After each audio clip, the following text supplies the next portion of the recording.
Bingo, we're back. The 1 o'clock rock here on a given Thursday with Patrick Bratton from Hawaii Pacific University. In fact, more than that, Patrick just returned from India, where he goes from time to time. And we want to debrief him on his trip. It's very important for us to have a correspondent directly back from India and learn about, what he did and what he found. Welcome to the show. Welcome to your show, Patrick. Thank you, Jay. It's a pleasure to sit on this side of the island. So you went to India. Why? I do, one of my main areas of research is Indian foreign and security policy. So I try to go to India at least once a year to conduct research and see kind of what the pulse of things are. And then also to again, to work in the research projects. So I've got a couple of research projects I've been working on the past couple of years. One is sort of an assessment of the foreign and security policy of the new Modi government, who's been in power for about 2 years now. And then also I've got another project that I've been working on about sort of Indian conceptions of maritime power and maritime security and things. Have you written recently about it? I have. I've had. I come up with an academic article or book chapter about every year on India, either on Indian security issues or Sino-Indian relations and so on. Are you happy with your choice about covering India? I am. I think it's a fascinating country. It's very stimulating. It's a very interesting place to go. It's got a tremendous diversity of different, in all respects, but at least where I interface, a tremendous diversity of intellectual interest and opinion. So I find it a very interesting country and culture to sort of dialogue with and do research on and learn from and learn things about. What I think about India, what I love about India is that it's the largest democracy in the world, and it works basically, right? Right. I mean, the question I always give to my students when we cover India in class is that when we think about a lot of post-colonial societies or post-colonial countries that have problems with democracy, we normally come up with a sort of fairly similar or familiar palette of reasons. There's no shared identity, there were language or linguistic difficulties, the colonial legacy, the religious sectarianism, all of these things, maybe lack of education or low literacy rates or whatever not. All of those factors that we normally give for why democracy might not, quote unquote, work in a country, are all things that India's had to deal with since independence, but India since 47 has been a functioning democracy, barring a small period in the 1970s during the emergency period under Indira Gandhi. But other than that, it's been a very robust democracy. The other thing I think, just throwing my ideas at you, at least to start out, is that it was a shame that India and Pakistan split. It would be a better arrangement now today if they were together. Any thoughts about that? Well, maybe worse. Maybe we don't agree on this. It's a huge question. I mean, it's difficult because of the rise in a lot of the communal tensions that happened in the pre-independence period in the 20s and particularly in the 30s into the 40s, where some people felt that they developed, some people like Jinnah and others developed a sort of two-nation theory, that there were sort of two Indian nations, a dominant Hindu India and then a minority Muslim India. And so a lot of people were concerned about being a large minority group underneath a majority, particularly under a democracy. And particularly India inherited from Britain a sort of plurality or first past the post majoritarian electoral system. And in that type of a system, minorities tend not to be represented. And you tend to devolve to normally two-party systems like you have in the UK or the US. So there was concerns that in a democracy that essentially in states where Muslims had a sizable minority, they would always be vulnerable. And so there was concern about that, which eventually led, for better or for worse, to the separation. Perhaps in a more ideal world, we could have envisioned a larger, greater India that encompassed India, Pakistan, and now Bangladesh. And somehow that would be able to work, but it didn't. And it's difficult to speculate, I mean, whether that would have been better or worse. I won't stake my credibility on it. Okay. Well, I have a lot of other questions, and I'll move on.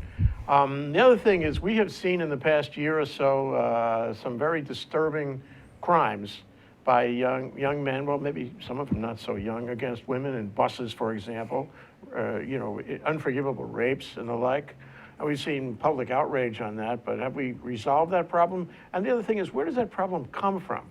I mean, we have crime in the U.S. too, so we have to look at this carefully. But it seems to me that that could be an element of some past cultural point revisiting itself in the modern time about the relationship of men and women. Is this any credibility to that? You don't start with the softball questions, No.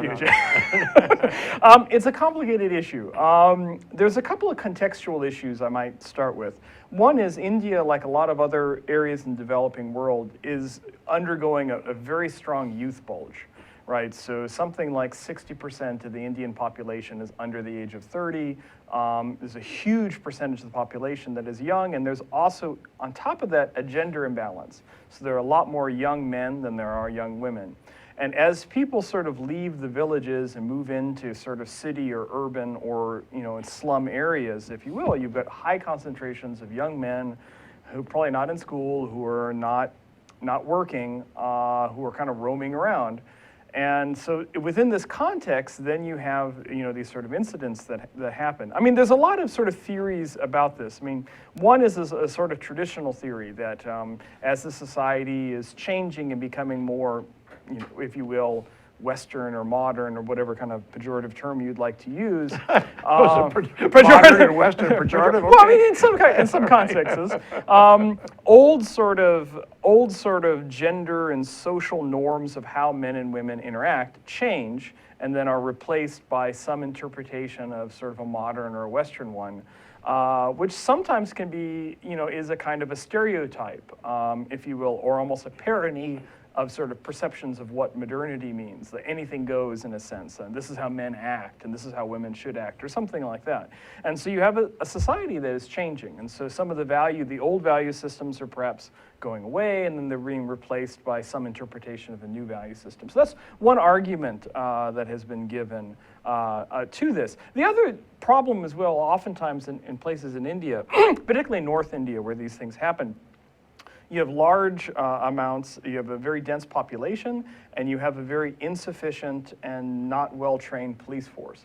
And so people, in terms of law enforcement, there's not a lot of fear of being caught or the police stopping incidents, and there's not really a recourse to it. The example I often give is that the example you give for the Delhi rape case on the bus, the Indian police in Delhi were not very good at stopping or finding rapists, but they were quite good at mobilizing to beat up protesters who were protesting about the rape case, right?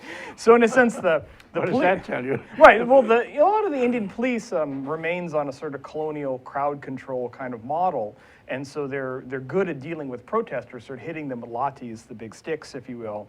They're not, for the most part, set up to deal with preventing sexual crimes or prosecuting crimes. And then the Indian legal system, as has been well written about for 20 years or so, is totally overburdened with cases. So it's almost like that the Dickens story Bleak House, where you have the court case that outlives the lives of people.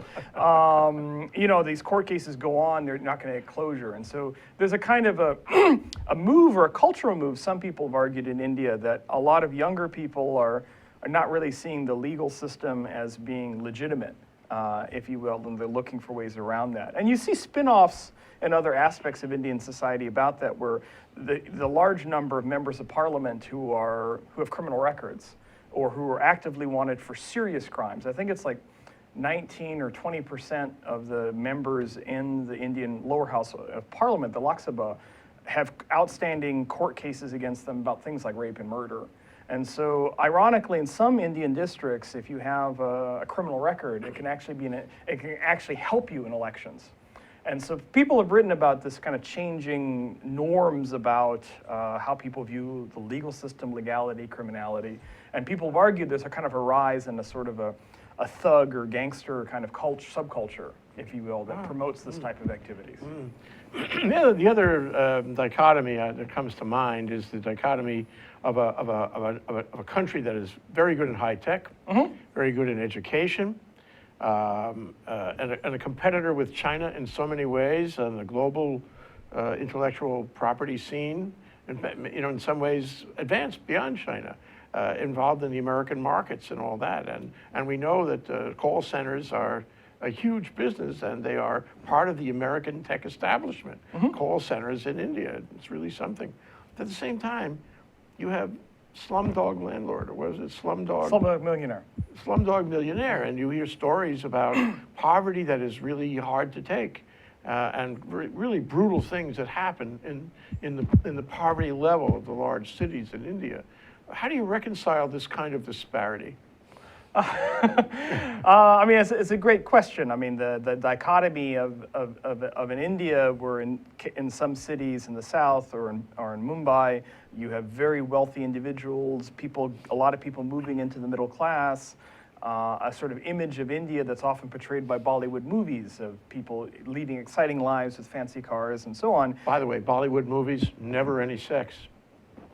Not even kissing. Not kissing, but lots of sexy dancing, though. Lots of sexy dancing is okay. That's another dichotomy. That's another dichotomy. No kissing. But what you also then see this, as you well said, just juxtaposed against slums and unbelievable amounts of poverty. It's one of the big issues that this Indian government under Modi and then a lot of previous Indian governments, this has been the big question of what to deal with. Because as the youth bulge comes in and as the population continues to grow, this income disparity will be harder and harder to deal with, even though the levels of poverty in India on the whole are shrinking steadily over time. A lot of this goes back to the sort of nature of the Indian political economy.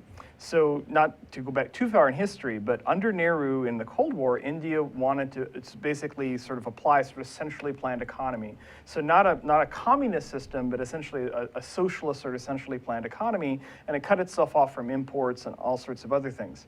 When India opened up to the outside world in the early 1990s and tried to get more neoliberal in its economy, one of the problems that India had is that India's system did not go along the same pattern as the rest of Asia. So the rest of Asia, mostly has followed the sort of Japanese model, which is the sort of developmental state model, or as the Chinese call it, the state capitalist model, where you have a strong state that works the bureaucracy, and it builds up a large export-oriented economy that gives it hard currency reserves. The Japanese, South Koreans, now China, Thailand to an extent, most of these countries have followed this model.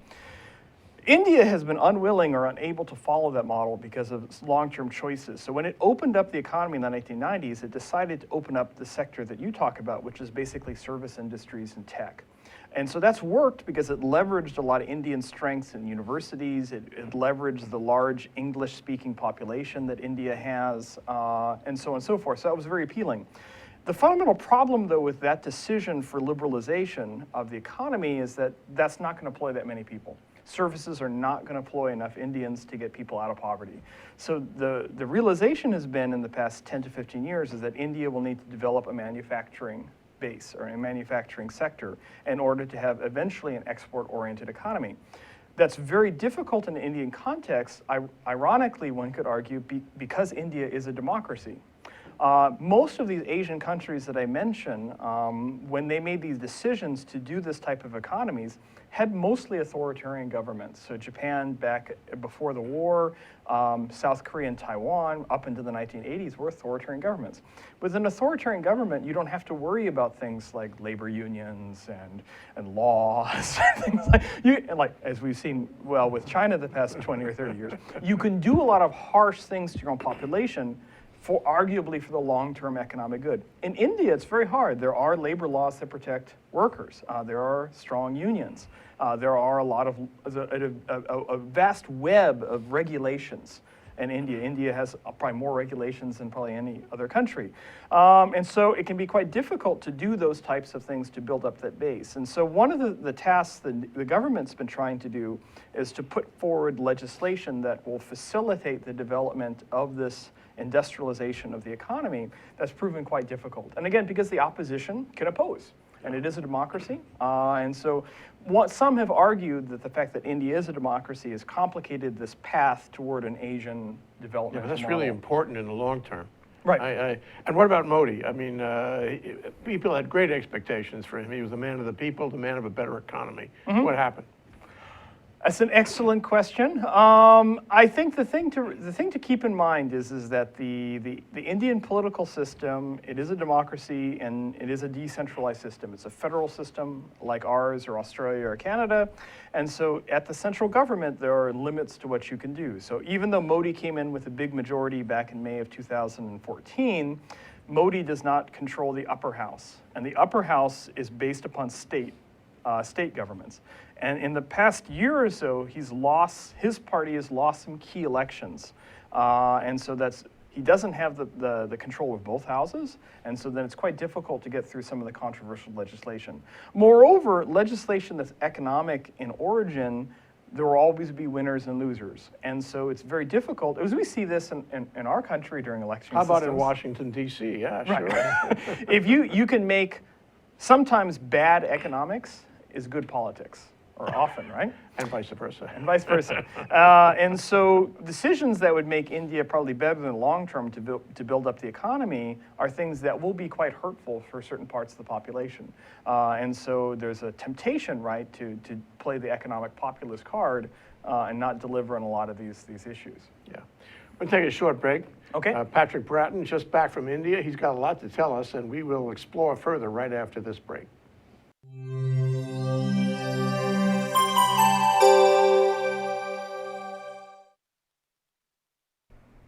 Aloha, my name is Carl Campagna. I'm the host of Think Tech Hawaii's Education Movers, Shakers, and Reformers. You can see our show every Wednesday at noon at 12 p.m. on thinktechhawaii.com, as well as visiting YouTube and finding the link for the show there. The show is also aired on OC16. We look forward to seeing you on the show. We have many wonderful guests, including Joan Husted, Corey Rosenlee, where we talk about the very important issues of education for our keiki. We look forward to seeing you there. Mahalo. Aloha, this is Maria Mera, and I'm here to invite you to my bilingual show, Viva Hawaii on Think Tech Hawaii, every other Monday at 3 p.m. We're here to inform, motivate, and entertain you. Join us. Hola, soy María Mera y estoy aquí para invitaros a mi show bilingüe Viva Hawaii en Think Tech Hawaii cada 2 lunes a las 3 de la tarde. Estamos aquí para informaros, motivaros y entreteneros. Apuntaros.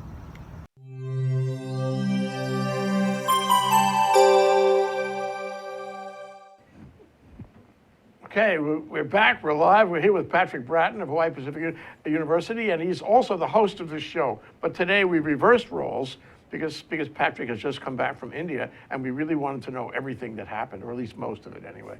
So we have a tweet came in a few minutes ago from Sun Powered Hawaii Energy Group. Thank you very much for sending the tweet. This is Patrick, what, if any, observations do you have about India's power grid?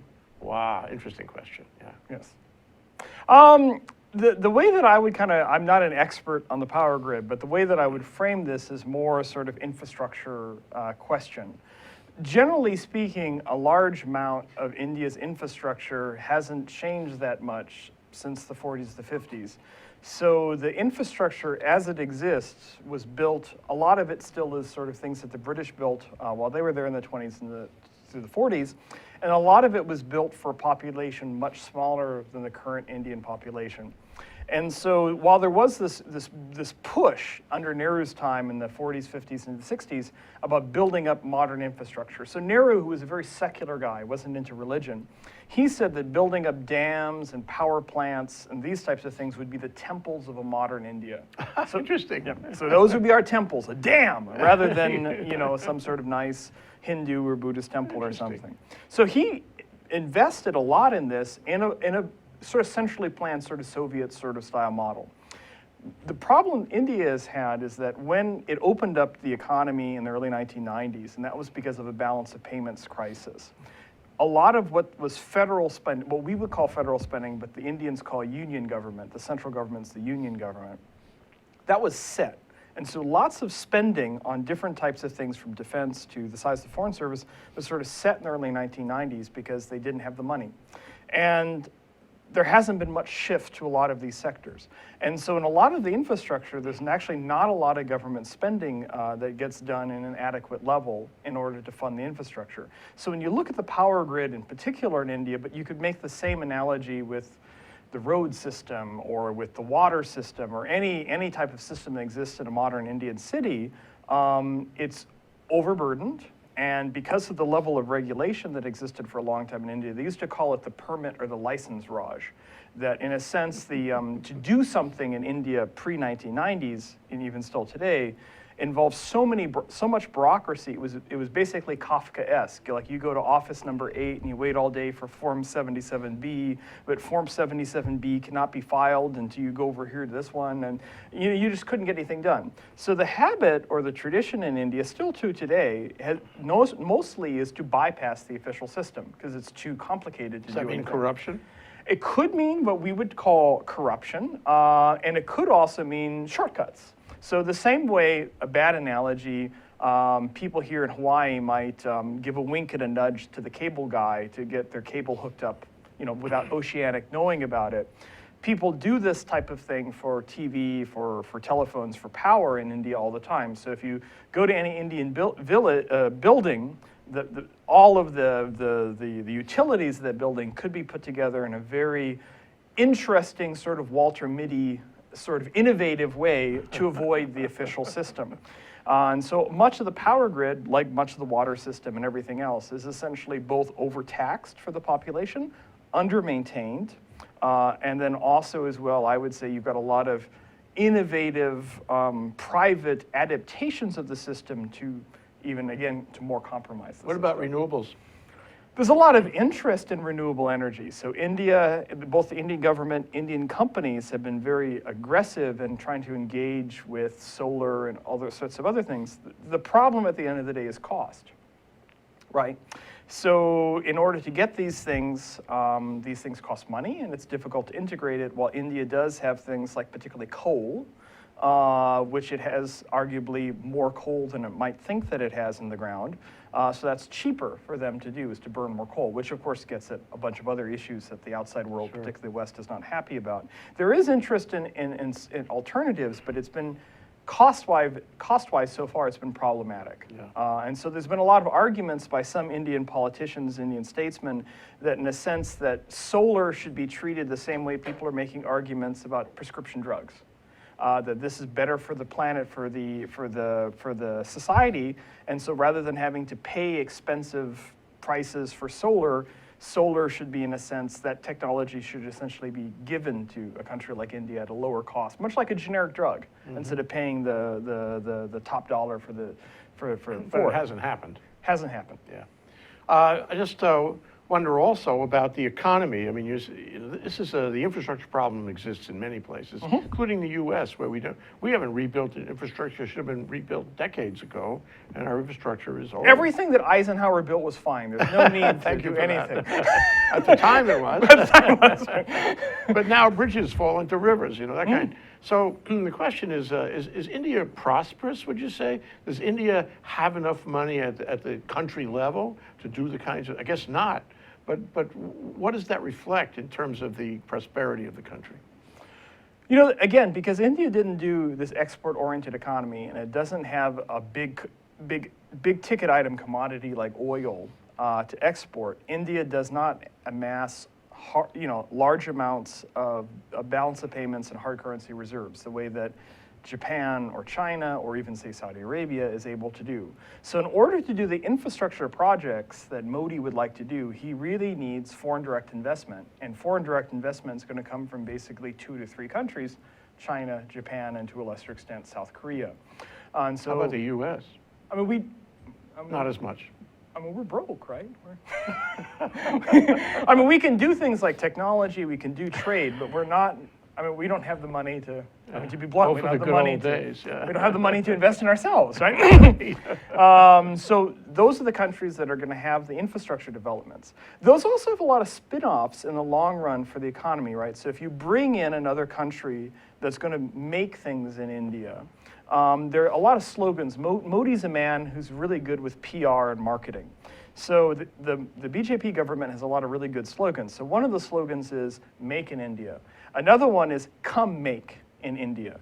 So one of the things the Indians want to do is they want to have technology transfer, and they also want to build up their own manufacturing sector.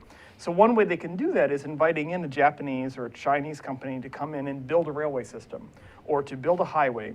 And then with the Indians who get employed with that, learning those skills, learning the ability to do that, so then maybe 10 or 20 years from now, it can be an Indian company that has the ability to develop that infrastructure. So there's kind of a long-term plan about spin-offs, if you will. So it's not just, hey, invite the Chinese in to build up this high-speed rail network. Can we learn from having the Chinese come and do it in India? And can that benefit Indian companies? And then, of course, the Indian government and the Indian people in the long run. So it's kind of a long-term plan that they'd like to do to both not just address things like employment, but also things like infrastructure and so on. It's kind of a spillover effect, if you will, is what they're hoping for. But right now, it's not a happy time that way, though. Right. Shifting to international, shifting, for example, to defense. Uh-huh. I remember it wasn't too many years ago that the U.S. gave nuclear secrets and the like to India. There was some sort of treaty. I don't know if they really played that out. I don't know if they, for example, have nuclear reactors around the country generating electricity. Mm-hmm. There are. I don't know if they have a defense force which includes nuclear weapons. But can you talk about, nuclear potential? Mm-hmm. And can you talk about the defense force in general? They didn't do very well in Mumbai. Right.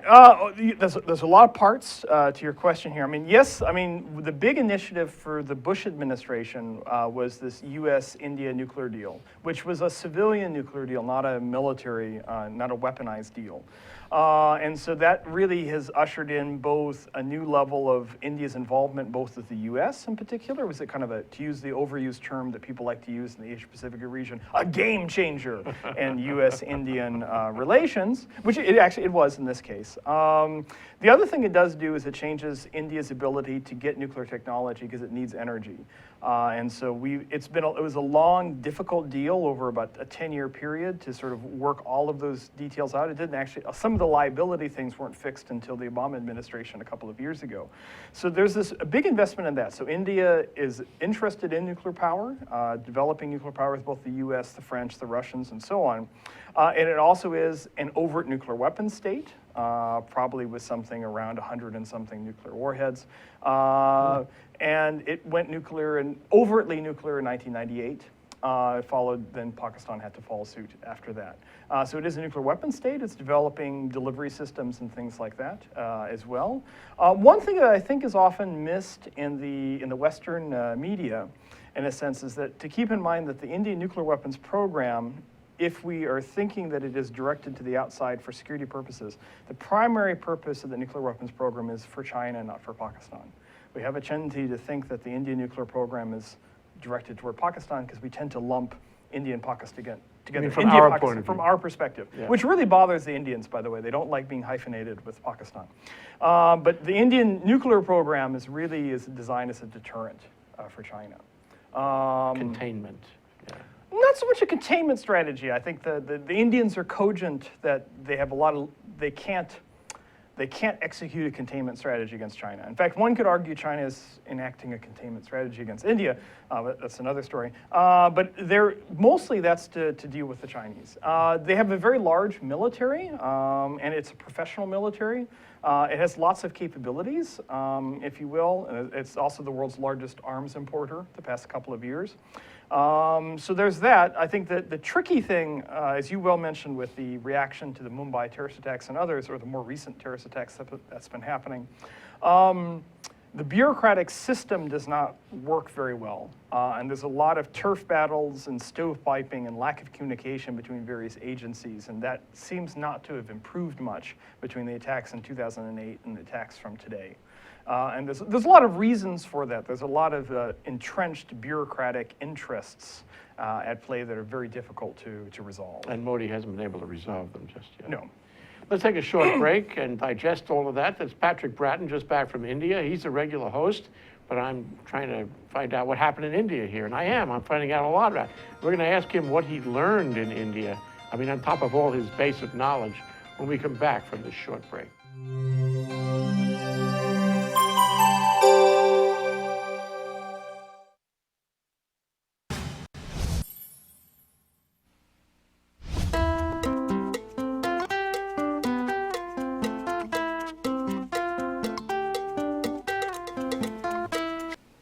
Aloha, how you doing? I'm Gordo the Tech Czar, here on Think Tech Hawaii, where we co-host Hibachi Talk.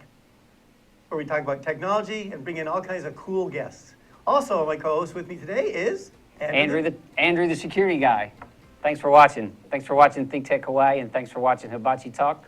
We also have Angus. And you there, lad. It's Angus. I bring in all kinds of wee things. Oh, look, you can see my lips moving. Aloha, namaskar, and hello. My name is Anu Hittel, and I host a show, Climate Change Beyond Outrage. In it, we go beyond outrage to look at solutions to climate problems facing people, nations, and the world. Join me every Tuesday at 1 o'clock Hawaii Standard Time. See you then.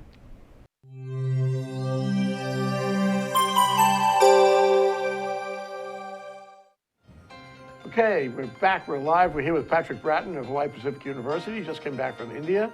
And we want to go a little further about, international relations of India these days. So it has a defense force of some substance, and it has the ability to act outside its, or at least on its borders. It has a little bureaucracy that may get in the way of that. And in a democracy, as we know in this country, it's hard to actually galvanize, short of a war. And so the question is, and India has a non-alignment policy for a long time, but not getting involved overseas. So where does it stand on all the trouble in the Middle East and Central Asia? Excellent question. I mean, there's a couple things I might unpack first and then talk a little bit about context. So you mentioned non-alignment. So going back to the Cold War, the Indian government has maintained that it's not going to tilt toward the US, it didn't tilt toward the Soviet Union, even though in practice, at various times, it did contradict that policy of non-alignment. So there was a period in the 1960s where India did tilt toward the US, and then by the end of into the 1970s, it tilted toward the Soviet Union. So there's this policy about not wanting to have too strong of a ties with any one side. This also has a legacy because, I mean, if I'm to ask anybody, who is the most dominant Indian political figure that everyone can think of would be in the 20th century. Who's Nehru, yeah. Or even more than Nehru. The most important political figure we all think of, they made a movie. Spinning Wheel. Spinning Wheel. Independence. Go ahead. Gandhi, right? Gandhi, thank you. Right, okay, Gandhi. Right, so most people think about Gandhi first when we think about India, right? And so when we think about Gandhi, passive resistance, nonviolence. And Nehru carried some of that with him. And so one of the strong tendencies, along with non-alignment for India, is an unwillingness to sort of use hard power. There's in the bureaucracy, there's a kind of a discomfort with military force and hard power. Comes from Gandhi. In a sense, that's a strong political legacy. Yeah. I'll give you an example I often give my students. A couple of years ago, there was an Indian ship that was captured by Somali pirates, and there was an Indian destroyer that wasn't far away. And there was a debate because they could send the destroyer to rescue the people who were captured by the pirates. And then the Indian bureaucracy was saying, well, we don't engage in muscle flexing. We don't do this. This is not, the Americans do this or somebody else does this. Having said that, just like I said with the tension with the tilting, we do know that India has fought with Pakistan. At times, India has intervened militarily in the Maldives and Sri Lanka and other places. So it's not like India doesn't use military force. But when it gets outside of the region, when we get to what you were referring to as the Middle East, or what the Indians would call West Asia, there's concern about that area. But the idea that India would sort of send military forces to intervene in Syria or something is just totally off the table. Having said that, they're very sensitive to developments in West Asia for several reasons. One, there's a very large Indian diaspora that lives in the Gulf and other areas working, and those remittances that those people send back to their family is a huge part of the Indian economy. Really? Yeah. And so anytime there's a war in the Middle East, one of the things that you see that's an untold story, it's quite amazing. The Indian military will evacuate thousands of Indians. So whether it was Gulf War I in '98 or more recently in Libya and Syria and all these other places, you'll see this huge either sea lift to airlift that the Indian military does to extract, 4,000, 5,000, 9,000 Indian civilians from the conflict area. So it's something that the Indians pay attention to. They're very worried. It's a one-way move, though. Do they go back later? They will go back after the conflict's over because people go out and look for work, particularly in the Gulf.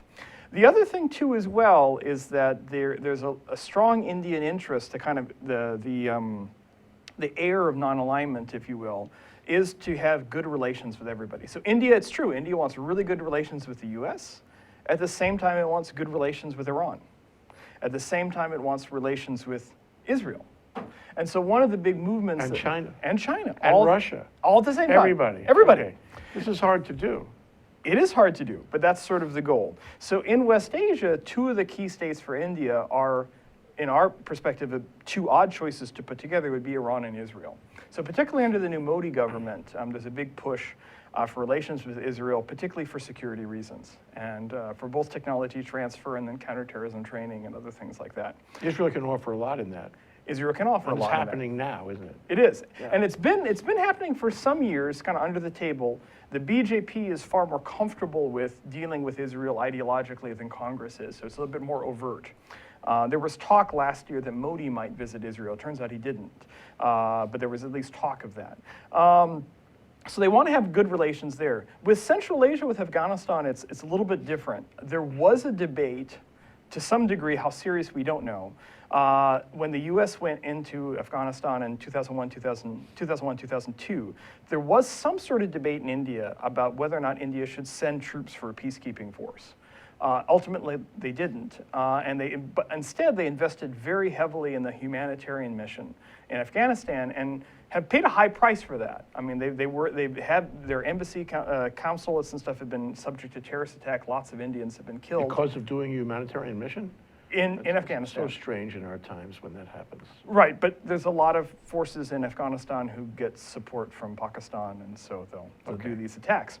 And so there's a great deal of concern in Delhi about what will happen in Afghanistan once the U.S. leaves. And Pakistan has a sort of overriding strategic interest in Pakistan. Pakistan has a strategic interest in Afghanistan, what the Pakistani military will often call strategic depth. They believe that they want a friendly government in Kabul that's not aligned with India. Obviously, the Indians have concerns about that, and so they would like a different type of government in Afghanistan. So there are serious concerns about Central Asia, particularly in terms of Afghanistan. How about Europe? Europe's interesting. I would say on the whole that it's not some place that I would say normal average Indians or even the elite all think about. But having said that, there are ties there that I think we often don't see. One of the interesting things that's happened is that India has really reached out with certain countries, and it's not always the countries that we think about. I mean, in one sense, because like us, the Indians are a former British colony, we would kind of think that the Indians have the closest relationship with the colony. They do have a relationship with Britain, but that relationship has really been surpassed with the relationship that India has with France and with Germany, and then of course their longtime friend, Russia. And so they look at these countries. The relationship with France in particular is a strategic relationship. France has been one of the stronger security partners, particularly for both military exercises and arms sales. Although this has come under tension because the fighter deal that the Indians and the French have been negotiating for probably about as long as an Indian court case right now has not gone very well. So there's a bit of bad blood right now between about he said, she said, finger pointing between the Indians and French on the Rafale deal. But having said that, relations with Germany, there's a lot of interest in skill transfer. That again, Germany is an interesting case because it's a post-industrial country, very high standards of living that has maintained an industrial sector. It retained an export industry, things that in the United States, like we gave up on 10, 20, 30 years ago. They work at it. They work at it. So the Indians see that and they think, well, these guys can make export-oriented economy work with high wages. How do they do that? And so there's a lot of interest in sort of utilizing German sort of know-how in the campaign for skill in India. So there's relations with Germany, some of the other countries as well. The thing that's interesting too is there's a relatively favorable perception of most Western European countries if you poll Indian people. The country that gets the highest marks normally when you poll Indians is the United States. After the US, it's Japan. After that, it frequently is some of these Western European countries like France or Germany and so on. You know, aside from Mumbai, I'm not aware of any significant terror attack in India, but isn't there a concern about that? I mean, ISIS is moving in all directions. but for some reason it hasn't moved into India. It hasn't done anything in India. Is that a possibility in the future? Do people worry about that? Cross-border terrorism and then also homegrown terrorism are, I would say, generally speaking, are some of the highest security concerns that the Indians have. There has been an increase in these quite brazen attacks that are normally linked to some group back in Pakistan in the past year or two. There are questions about why that's going on and what the response should be.